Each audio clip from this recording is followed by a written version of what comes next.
All right, we get into the cognitive explanations to begin with, and we're starting with, there are two lessons in this, appraisals and reappraisals.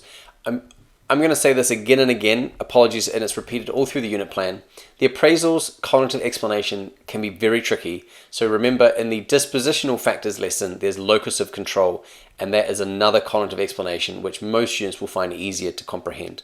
So just bear that in mind. Okay, we have appraisals, and we're looking at how this influences stress.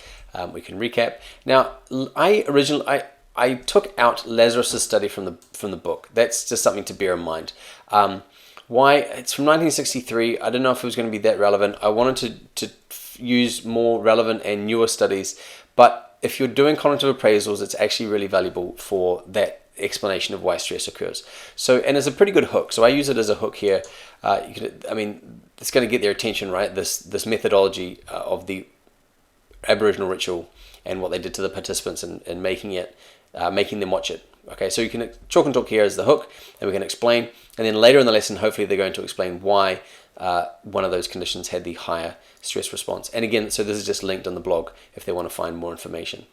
Think, pair, share, and then we can look at a key study which essentially answered that question. Right, if we believe stress is bad for us, we get higher stress, and that's more physical symptoms. Real simple study to explain why stress is linked to how appraisals are linked to stress. So we have this in the workbook to do the notes along here as well. And then this activity, we can ask students, okay, how stressed do they get out during the exam? We're doing a pretty basic replication here. And then the ones who don't get stressed out can form a group, and then the ones who do get stressed out can form a group. Okay, and then they discuss why do they think they're stressful or not. They can answer that in their workbooks here. Okay, and then we're going to try to figure out using appraisal theory to explain why exams are stressful or not stressful. Okay, we have the, I'm trying to think of a good name for this watch, read, listen, lecture.